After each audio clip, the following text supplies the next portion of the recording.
All right. Well, thank you for joining us for today's Lunch and Learn, the Southern New England Apprenticeship Program, or SNEAP. Due to a family emergency, our apprenticeship program manager, Falitha Stemplis-Cowdrey, is unable to join us, unfortunately, but she's left us in the capable hands of our Director of Cultural Sustainability, Kate Schramm. And Falitha and Kate were able to sit down and record a few words about Falitha's experience as a past alumna in the apprenticeship program, and now how that journey has shaped her life within her community, and now here at CMCH as the program's manager. So before we dive into that, Kate is going to give us a brief introduction to SNEAP and its history. Yeah. So Kate, I'm going to turn it over to you. Sure. Yeah, I will go ahead and share this really exciting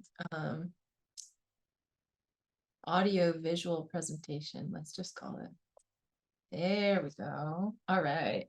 So yeah, so before we get into the heart of the Southern New England Apprenticeship Program, I just want to take a minute to share with all of you about what folk and traditional arts are all about. What are we doing? What is it for?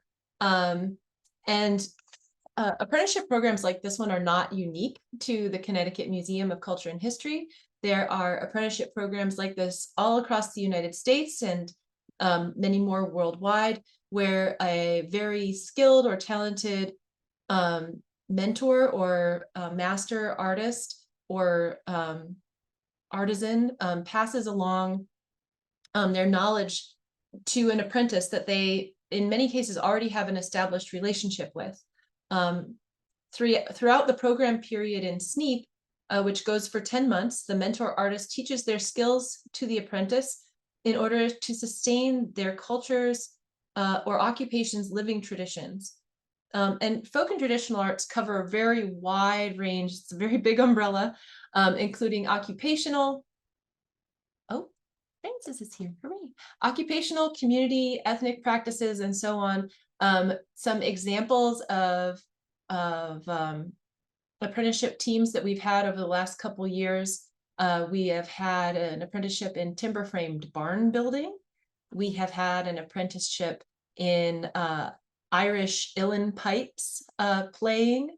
We've had some other apprenticeships, and I see that there are some current mentor artists that have joined us here today, and I after the sort of the formal slideshow part of the presentation is over, I would love it if you would be able to share with the other people here a little bit about your experiences so far in the program. So jumping into it, so what is the Southern New England Apprenticeship Program? And so as I was just saying, it's really about supporting community-based relationships within those communities where those relationships are. And we are unique in that we are the only intentionally tri-state, cross-state apprenticeship program in the United States. And the rationale for all this is because Southern New England states are really small, and they share an awful lot of communities that cross borders all the time for work, for worship, for lots of different reasons. And so what's really important in this program is that we're talking about living cultural art forms. So what we don't do is support recreations. Even though those are very creative and cool, that's not something that we support with this program. So what are folk and traditional arts? As I mentioned earlier, it is a really broad umbrella, but the most important part that we think about when we're trying to think of like what does this program support and not support is this form of cultural knowledge or art or expression, is it rooted in and reflective of the cultural life of a community? And so this means that the folk and traditional arts can sometimes look like things that are old-timey, wimey type of stuff, like that you would think of with the folk modifier in front of it. So folk dance, folk art, folk song, folk architecture maybe. But it also includes things that are emergent and contemporary, and that are growing out of shared community life all the time. Things like hip hop dancing is something that is very, very, very much part of this. Something like drag could also be, has also come out of a community cultural life. So we're looking at this in with a very broad lens. So the other thing that we get to do today is to say, woohoo! Our current cohort of apprenticeship teams is our 25th year. We are so proud of them, and we are so elated that this program has been around for 25 years. And a little bit of the history of the program. So it dates back to 1998 when the former director of the Connecticut Cultural Heritage Arts Program, Lynn Williamson, and Winnie Lambrecht, who is a Rhode Island folklorist who was at RISCA for a very long time, they recognize that there's a real need to support these cross-border communities. Most apprenticeship programs that are very state-based, and they often draw very strict lines as to who only residents of the state can participate. And so with this program, we intentionally said, you know, that doesn't make a lot of sense for where we are. And what we have found is that this program really helps to create not only cross-border ties, but to really strengthen that sort of regional sense of community. It's important to note also that this program is supported in large part by the National Endowment for the Arts. And so there are millions and millions of different kinds of folk and traditional arts, but not all of them are ones that the National Endowment might always feel comfortable supporting. So we always kind of got to keep that in mind as well. Even though there are many, many forms of cultural expression that are amazing and awesome and that we fully support. As one example of something that this apprenticeship program would not likely support, think about how you tell jokes with your friends, like inside jokes. That's absolutely a form of cultural expression. It arises out of a community context, and it's super important to senses of well-being and your connection with your friends. However, I don't think we would ever support a apprenticeship program in helping a community to support its inside joke tradition. Even though that's super wonderful and important, it just falls a little bit outside of our frame of reference. But if there is a really vibrant inside joke tradition that has a really long history and that is absolutely worthy of recognizing by the National Endowment for the Arts, let me know, because maybe I'm wrong and I'm willing to be wrong. So, all right. So a little bit of the history of this program. For the last 24 years, this program has existed with one staff person overseeing it, with a partnership out of the Mass Cultural Council and also Rhode Island folklorist Winifred Lambrecht. And additional funding came to the program in 2021 from the Connecticut Cultural Fund, which is administered by Connecticut Humanities. And this enabled us to grow our staff and have a full-time manager for the Southern New England Apprenticeship Program, and that is Falitha Stemplis-Cowdrey. And it's just amazing to have one person whose entire work is dedicated to this. And Falitha is so good at what she does, and it's been wonderful to work with her. And part of what this has been able to help us do is that we've been able to get out and meet more people in communities to let them know about the program, to find out what's happening, and also build new partnerships with additional organizations that can help us spread the word, such as we've gone back to the Rhode Island State Council for the Arts, and we've renewed our relationship with them. We've also met folks at PRIA, which is the Puerto Rican Institute for Arts and, oh no, I forgot the last day, in Providence, Rhode Island. Somebody knows that, please throw it in the chat. And the Afro-Caribbean Cultural Center in Waterbury, Connecticut. And we're just overjoyed to keep on deepening our connections with communities across the region. And one of the biggest changes lately is that as our museum has rebranded, we are retiring the name CHAP from circulation. The work that we do is still going to continue, but now it's going to be done under the auspices of the Department of Cultural Sustainability here at the Connecticut Museum. And we're really excited about this because what it means is that conceptually, the idea of this as a standalone program kind of goes away, and it's the whole museum is supporting this work, and we'll continue to support this work, and we're really excited about that. So I'd like to turn this over to Felicia in virtual format somewhat. She was really sad she couldn't be here today, and so we did record a presentation and a slideshow where she's going to talk to us all a little bit about her experiences. And one of the wonderful things about Felicia is that not only is she the full-time manager of this program, but she's also a past apprentice of this program. She came back for 2 different years, and personally, I'm super excited about this development because she and her mentor were some of the first artists that I met when I started my work here in 2018. So it just feels right. All right, and without further ado, Felicia. Good afternoon. I am Felicia Stempley-Cowdery, and I am the SNEAP manager and past apprentice of the program. Today, I will tell you a little bit about my own apprenticeship journey and how I transitioned to program manager. As many apprenticeships start, there was an intrigue and a passion sparked in my soul to work with my mentor, Lithuanian artist Aldona Simoninkas. And this started at an extremely early age for me.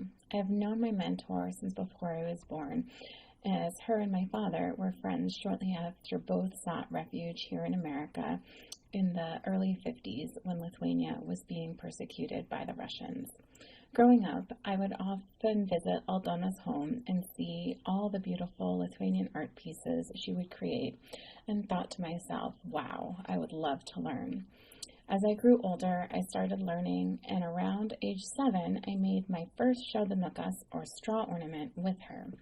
I then also started attending a Lithuanian language and heritage Saturday school at St. Andrew's Church in New Britain, Connecticut, and attending a heritage and culture camp, Nottinga, in Brattleboro, Vermont.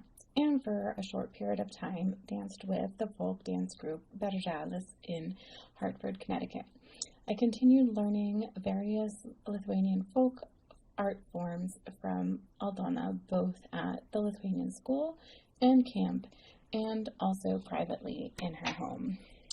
Though Aldona had a long-term friendship with our former director of CHAP, Lynn Williamson, for decades, Aldona and I did not officially become participants of the SNEAP program until 2018 and then again in 2021. Much of Lithuanian folk art is based in our agrarian and pagan roots, celebrating nature and harvests and following them throughout the seasons of the year. And even post-Christianity, we continued these practices and themes, morphing them to conform to new ways of life and religion.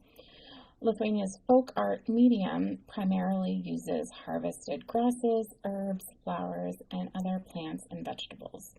Under my mentor, I have been learning small subsections of many of the different folk arts that Lithuanians have practiced.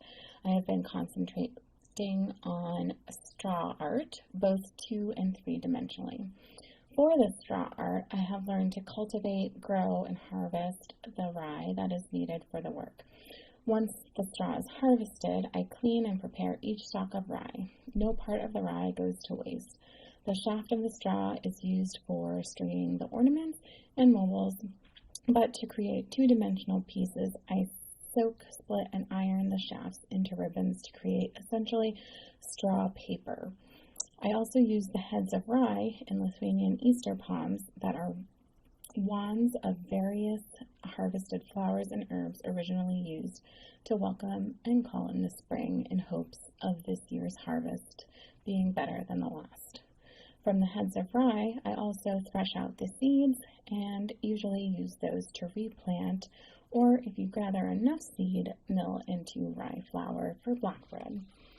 The leaves and any other little scraps of the rye will either go to our chickens for food or into compost. This theme of growing my own medium and utilizing every inch of the plant also translates into making the Easter palms and Easter eggs.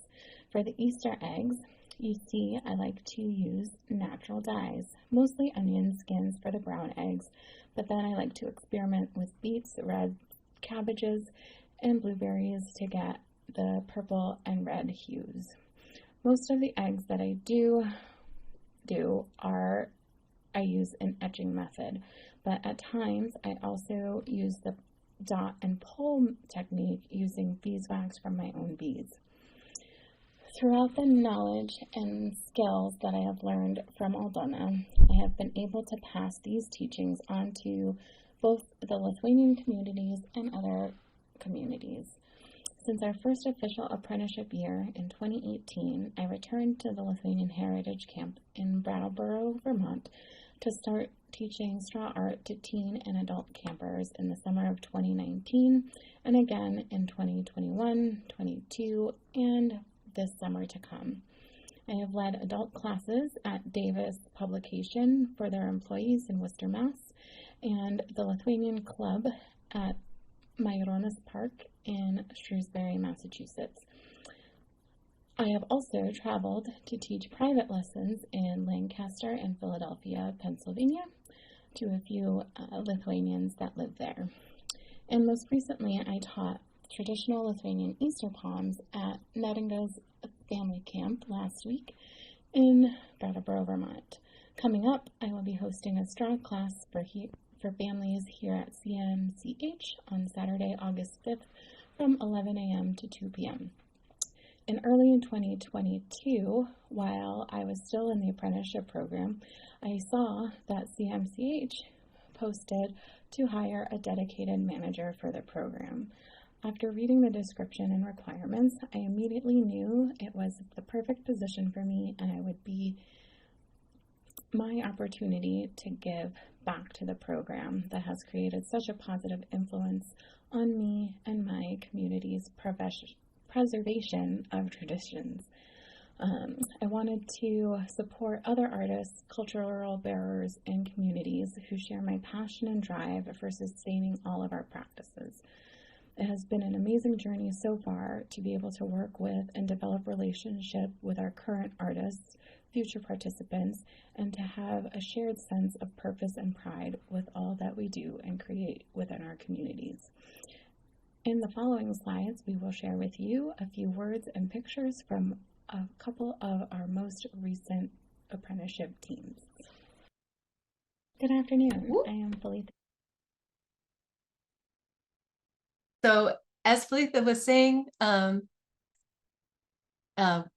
we wanted to allow some of the artists in our program to speak a little bit for themselves.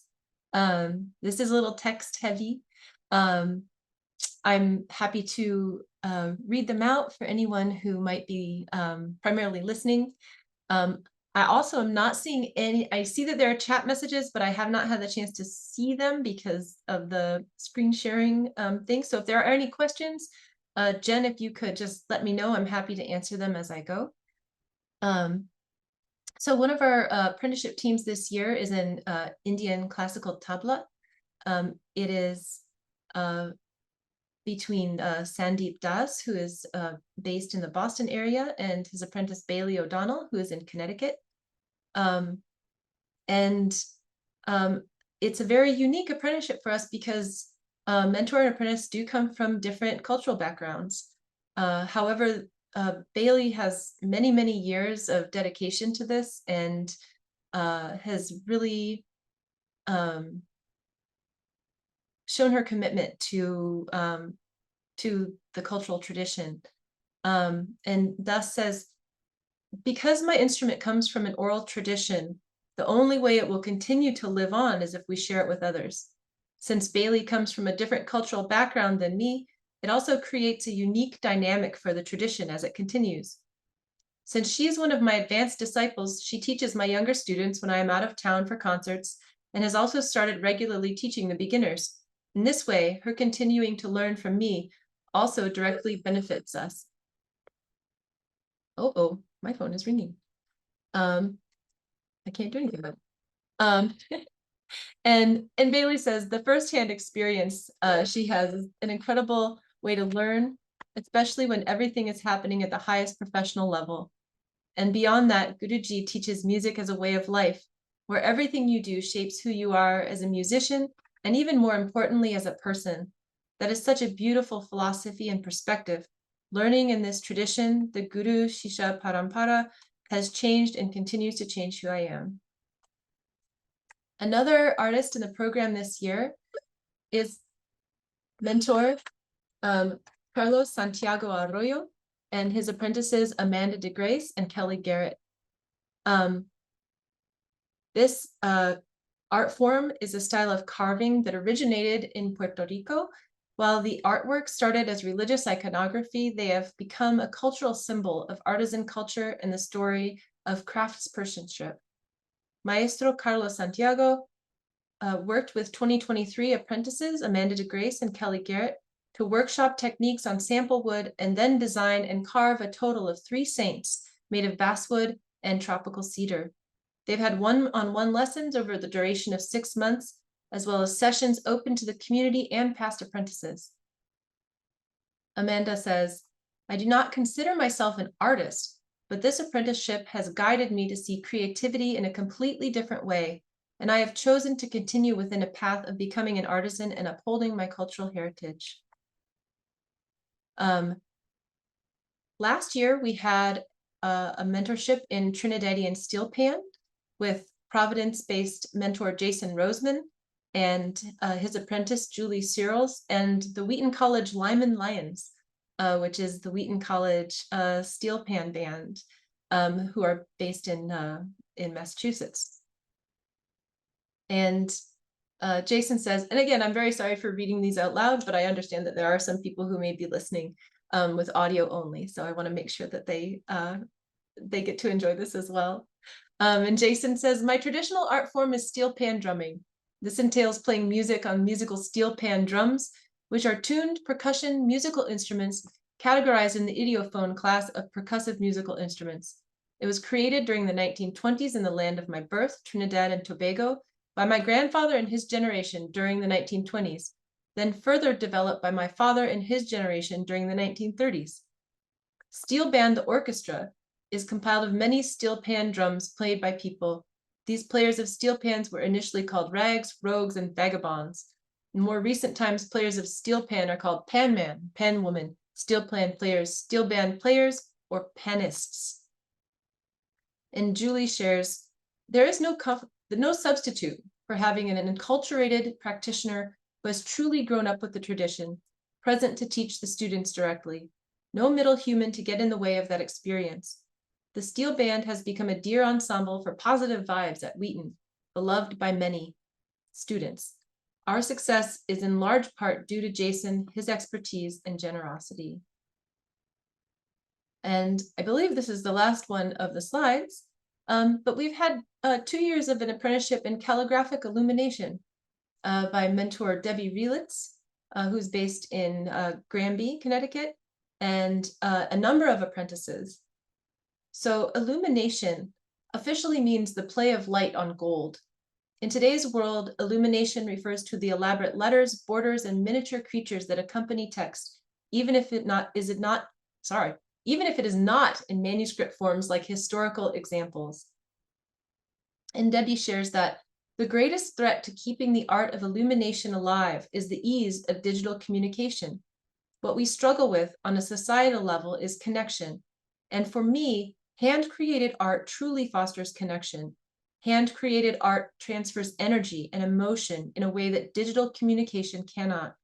That energy and emotion from the creator is visible in the vibrancy and texture of actual pigments, It is present in the sweep of a gesture, in the time and effort and practice and commitment that went into creating an actual piece of art. People on the receiving end of calligraphy and illumination feel that it is precious and appreciate its rarity. And one of her apprentices this year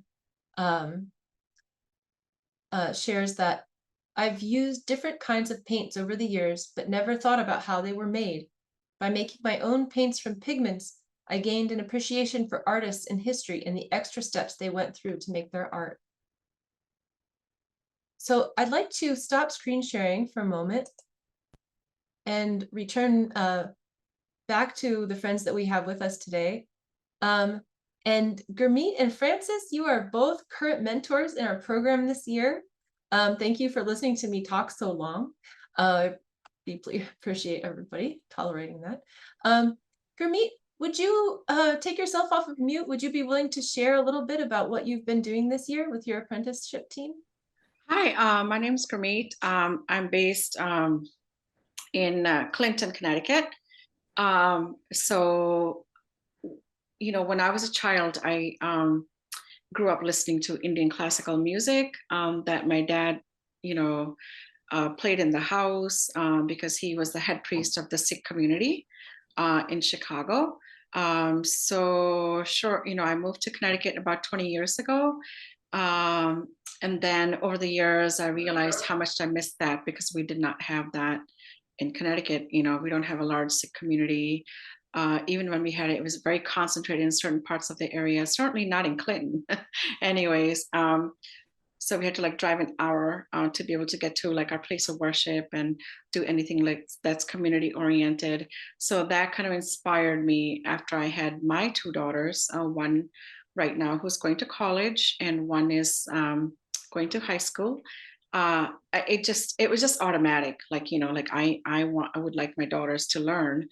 Then I started teaching, you know, we would send my daughters to camps in the summer in different states with other Sikh kids. And that's when I started volunteering to teach. You know, it's basically the instrument that we play is called the harmonium. And we sing along with that. And the music is based off Indian classical. So, and then it also has tabla. So we have the beat component to it. And, you know, I just volunteered nonchalantly. And then I started teaching some of my friends' kids. They loved it. That grew into, you know, maybe 5 to 10 people. Then their moms started. So now I've been teaching that group for about 8 years now. And we have a good group of about 10 to 15 people, a core group that I work with. And it also, you know, I was looking to see how I can make it easy for them. So I had to create a book because a lot of the words that we use are hymn from our holy book, and there was nothing that was child friendly. It's written in Gurmukhi, and 99% of the kids can't read it. Even the adults cannot read it, you know. But they sing along because they grew up doing that to some extent, you know. So I had to like try. Also, I threw in some translation so they kind of know what's going on here and there. So it just blossomed into this like beautiful thing, and that's something that sometimes I think it's my first job. I do work full time as a physical therapist, but it's, you know, it's been really nice and wonderful. So last fall, we started teaching in the Norwalk Sikh community in one of our places of worship called the Gurdwara. And now we have approximately 40 kids. And then my original 10 to 15 students had to help me to teach those kids. So, and adults as well, a few adults in there. And our age range is all the way from 7 years to 16, as far as the, you know, children age group. And then we have moms, a few moms here and there, and then the new students. So it's been wonderful. It's been quite a journey because it allows for me to actually pass on the teachings, you know, through the singing and music. You know, we try to keep it really upbeat and really fun. You know, so I was blessed enough to be part of this recipient last August of the apprenticeship program. And it gave us a lot of freedom. I didn't realize how much it would, it was like, whoa, okay, so you need a book, here you go. It was like I didn't have to think twice. We didn't have to think about, oh, okay, you need an instrument. Okay, let's see what we can do, so it's been wonderful. And it's been really nice. And we're using, we don't have a tabla player in our group, and we don't have anyone to teach. So I might ask you, Kate, Bailey's phone number. So that's been something that, so we've been like finagling with pre-recorded apps that we have. And it's been, a lot of the times people can't tell that there's no, tabla being played.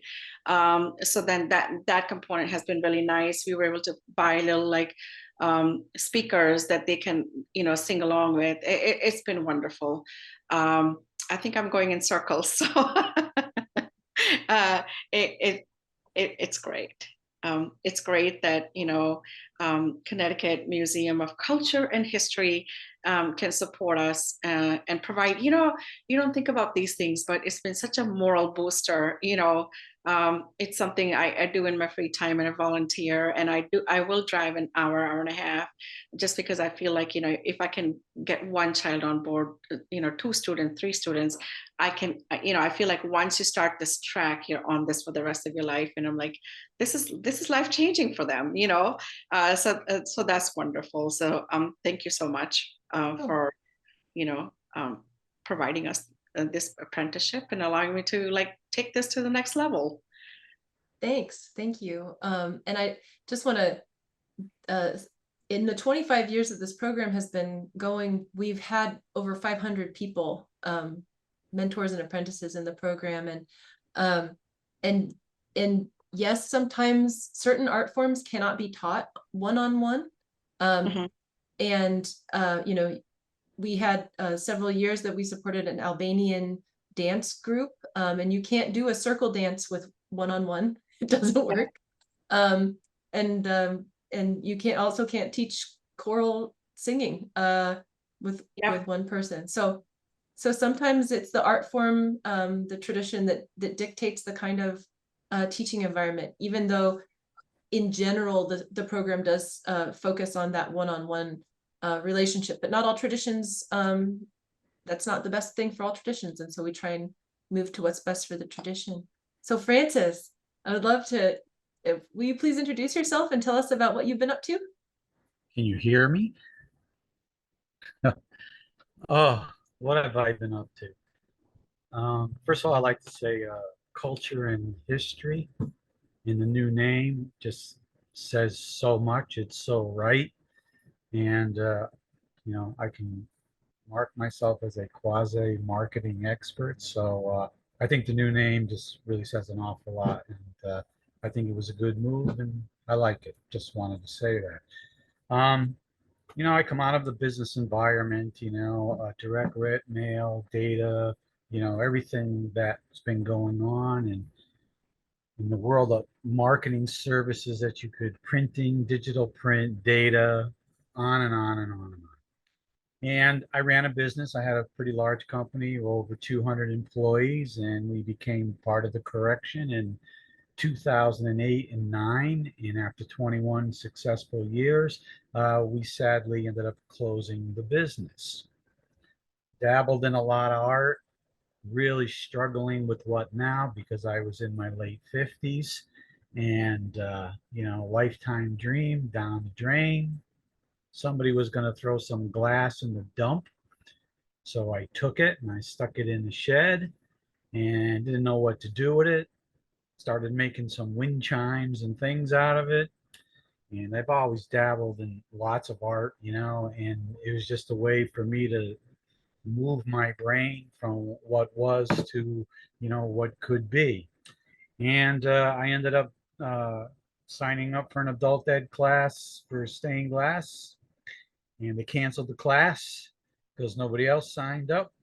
So I called the school. They gave me the name of the artist, and it was Vinny from Vision Studios in Old Saybrook, who sadly passed away a few years ago. And he said, for the same 85 bucks, I'll give you 3 lessons. I went to his studio, I took 3 lessons, and I never looked back. I just absolutely fell in love with the glass.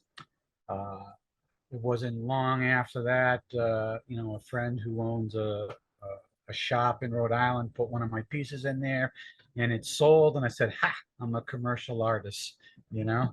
So, and kind of from there, I started doing shows, galleries, was on the chair of certain different galleries and whatnot.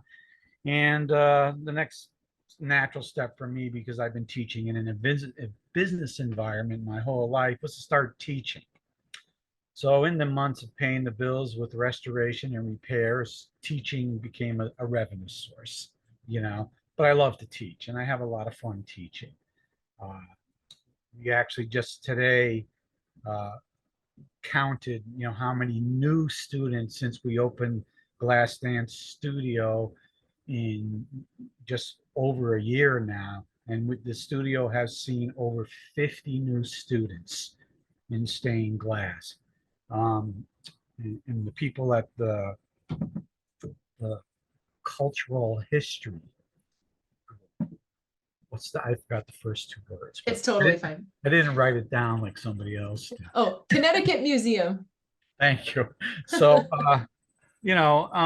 and kind of the whole apprentice thing just kind of fell in the lap. Somebody happened to tell me about it, and I sat down, and while I was filling out the application, a person walked in the door who had taken a class before but was very disappointed, wanted to take my class, and did so, and actually took the class twice, and it just started snowballing into me needing help in the studio. For those of you who have studios, my wife and I had a huge discussion about this week, is, it's not just doing your artwork, which would be just a wonderful thing if you could just 24/7 do your artwork. In my world, restoration and historical restoration is a huge part of it. It's finding glass. It's, everything that gets involved with, dealers in glass, and it's getting harder and harder and harder. It took me 90 days to find a piece of glass for one restoration. So it's a lot of hours. And then there's inventory and this and that. So Chris, who's the apprentice, started coming in and helping clean and doing some inventory work. And it just became huge in exchange for me sharing knowledge with her. And it was maybe 6 months later, Grace walked in the door. Somebody sent her to me, we'll call her a little bit of a lost soul. And she joined the apprentice group, and she's been here going on 6 or 7 months now. And same thing, in a very fast year. The two of them have become really an extension of the studio, and continue and will continue to be so. And I'm now looking for the third apprentice. Because of the trade, it's heavy lifting, it's ladders, it's it's a big deal, and it's the ability to use tools, and there's certain skills I can teach, but I'm aging, so I don't have like 7, 8 years that somebody teach all that. Somebody's got to kind of jump in a little bit. I'll teach them the art of glass and restoration, but as far as how to climb a ladder, I don't want to teach them that, so so it's been great. I mean, I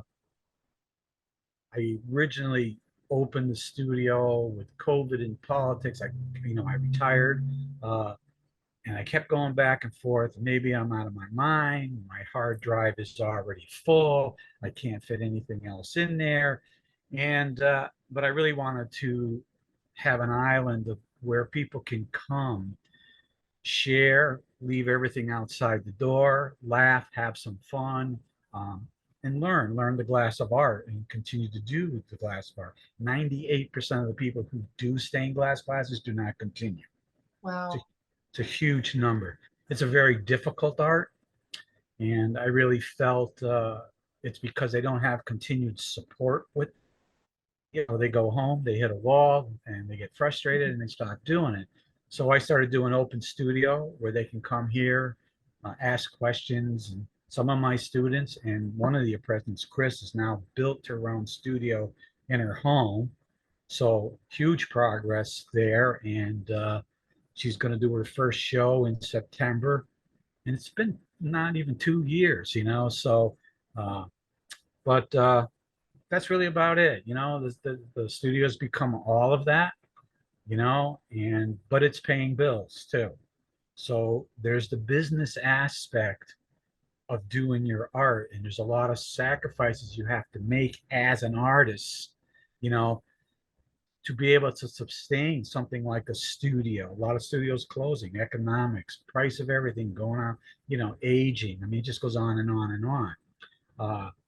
Your support of, these artists and this culture and the history, hugely, hugely important. And I appreciate it. And it's been a fun ride. And I'm, looking to stay on that boat again for another term here. So good. Thank you. Yeah. Well, and thank you so much for teeing this up perfectly, because the application window is open right now. It closes on July 21st. Gurmeet, you and Francis have both applied in the past. Are there any questions from anybody about any questions you might have about how to do an application or what the program does and doesn't support? I do have a question. Yeah. Looking at the financial, tying it to how many hours and the value of that, and hugely, hugely difficult to answer. Both Chris and Grace are in and out of here every week. Sometimes I let them work on their projects, and so, but we're always learning. They're always asking questions, and I'm always helping. So it's a continued education thing, but I'm not clicking hours. I'm working on my project, and they're across the room, and they get stuck. Very hard number to come up with. Is it 50 hours a month for two people? At what dollar we're? I mean, so just I really struggle with just how to answer that whole little piece. Oh, sure. And I think part of it is just kind of estimating. And what we're talking about right now is in the application, we have a budget that we ask people to fill out. And it's mostly to get a sense for how much time will the apprentice and the mentor be together in the same space teaching and learning together. And so, we say most of that budget should go towards paying the mentor artists for their time, although they can use it for supplies or whatever else they might want to use it for. But we include that section in there primarily because what happens is every once in a while it's possible for someone to say, well, this is just basically like 10 hours and we're done.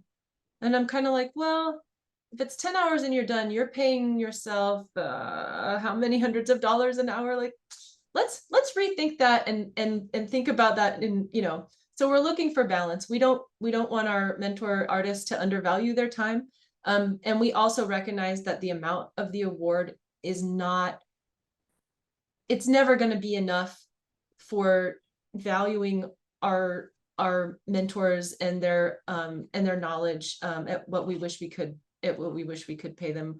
In many ways, this program is set up to be a boost, to provide that opportunity where maybe it was impossible to find any time at all before, but that little bit of money provides some amount of time and a motivation to pass on that learning and that knowledge in those art forms. Do we hope that mentors and apprentices will continue to hang out and learn from each other after the end of the program? Of course we do. So not to steal the stage, but you call it a little bit of money. Whether it's an electric bill or it's just something you don't have to face this month,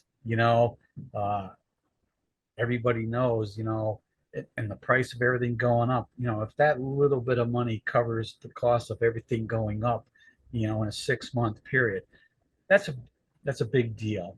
you know, so I would ask that you don't call it over. Oh, okay. Well, I wish, I always wish it could be more, you know, I got that. because we feel strongly that the work that you and other artists do in their communities is so important. Emily, did you have a question? Yeah, I'm just going to read it out loud. She's Oh, okay. wondering how SNEAP finds artists and apprentices and what the typical timeline or trajectory of the program is. Sure. So the crucial part to, if I'm reading your question correctly, the crucial part to keep in mind is that we are not a matchmaking service. We don't receive an application from a mentor and an apprentice and we say, oh, ho, ho, we have, you know, bingo, you know. What we encourage is for, if there's an apprentice in search of a mentor or a mentor in search of an apprentice, we encourage them to go out and find those people. And sometimes we know of people, and so as people are creating their applications, if they want to reach out to us and say, you know, I've been wanting for years to really get into learning Irish fiddle, and I just don't know where to look or who I could turn to. And we can sort of check our artist Rolodex and go, actually, we know just who to recommend to you. And then it would be up to the apprentice to reach out to that artist and say, hey, do you have room for a new student? Would you be interested in applying with me to this program? Because it really is about the relationship. And, you know, sometimes you work with someone for a while and you realize, maybe this isn't going to work. Or you meet somebody for the first time and you say, you know, this is not the kind of teaching relationship that I think is going to work for me. And so that the mentor and the apprentice have a really good shared understanding of what they're getting into is super important to us, because otherwise things can fall apart in a really, well, have the potential to fall apart anyway.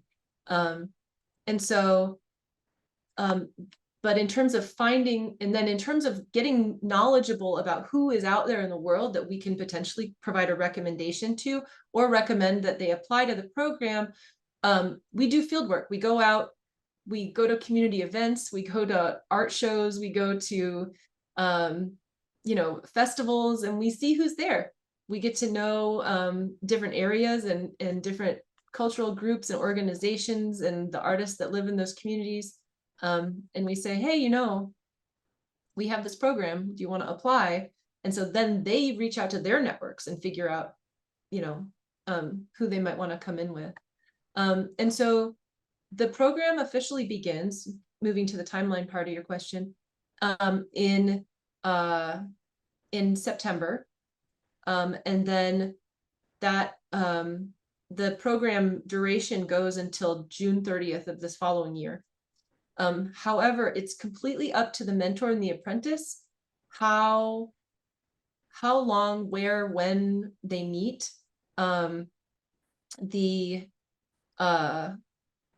You know, an apprenticeship team could meet once a week or once every 2 weeks for the full 10 months. They might choose to do like a number of, like, you know, weekend intensives, or they could even do like a 2-week solid, like, we're going to do like this 2-week nonstop thing. We're just going to like hole up and just do this thing. And that would also count. And that would all be all their hours just in one chunk. So, but what we find is that most people like to meet gradually over time because it provides a chance for learning to occur, and really come back to things over and over again. And in terms of like a trajectory, I'm not totally sure about that. We sometimes have apprentices come into the program that have no prior background on the art form. But it's much more frequent for apprentices to have some background already.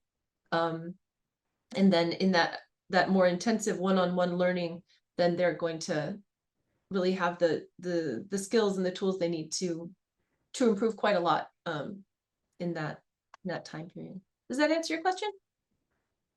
Okay, great. Can I just make a quick comment on that? Mhm. You know, first of all, I would lend tremendous caution to telling somebody they're going to be an apprentice until you're absolutely sure this is somebody you want around. I mean, you know, I make everybody take my beginner class just as a way to really get a feel for who this is. Because it, it goes over 5 weeks, 1 day a week, 5 weeks. So it's pretty extensive. And by the end of that, but even after that, I lend serious caution to promises that I'm going to regret later. So I'm just saying, not an easy thing to find an apprentice. I've been really struggling with this third apprentice. I'm part of the Connecticut Shoreline Art Alliance. I'm finally putting an ad on it. I don't want to run an ad because I'm going to get every Tom, Dick, and Harry coming through the door. And it's about hurt feelings because a lot of people are going to walk in the door and, hey, I want to be your apprentice. This is so cool. I got nothing to do. So you got to lend a lot of caution to that whole thing. And I kind of live in the world, if it's meant to be, it'll be, like both Grace and Chris, and I'm waiting for that person to kind of walk in the door, but I got to push it a little bit now because it really hasn't happened. And, I'm not getting any younger. So, Yeah. Are there any other questions or comments? All right. Well, if you are interested in, I'm going to put a link in the chat here. Oops, what does one fail to do? Okay. And then this is a link to the apprenticeship program page. If you know people in your community that speak Spanish, we also now have it in Spanish and in English. So please feel free to spread the word. We're always happy to get new applicants in and broaden our knowledge of people who are living in our incredible Southern New England region. Thank you so much, Kate, for sharing this information. This is really fascinating. Any last questions? Anyone? Before we go, I'd love to tell you just about a couple of upcoming programs that we have at Connecticut Museum of Culture and History. We always have a lot going on programming wise, so that hasn't changed for us. Actually, 2 of these programs, Kate, you could probably speak more about than I can. This Saturday, the 8th at 1 o'clock, it's the first public viewing of the short film Traditions Without Borders. It's a mini documentary showcasing the cultural traditions surrounding the Lord of Miracles in Hartford, which is an important tradition celebrated by the Peruvian community. Also, all summer long, we have family adventure days. They are on Thursdays and Sundays. So the next one is Sunday, July 9th at 1.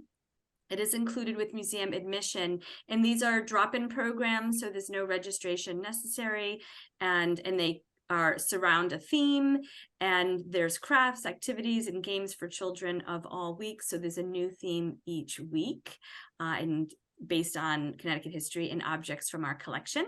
And then we have our next concert in our summer concert series on the 13th at 5 to 7:30, The Undaunted Professor Harp. Hugh Holmes Jr. is a New England-born specialist in Texas-style blues. And so we are really excited to have him back performing for our summer program. And the concert will be in person here at CMCH. I almost said CHS. And it will also be streamed online through our YouTube channel. And all the other events listed here, I believe, are all in person. Is that right, Jen? Yes. Absolutely. And you can always go to our website, connecticutmuseum.org, to check out any of our upcoming events, and it will tell you if it's in person or an online event and if there's a cost associated with it. Right. Thank you all so much for coming. Have a wonderful afternoon, and I hope we'll see you again real soon. Thank you, everyone. Bye. Thanks, Kate. Bye.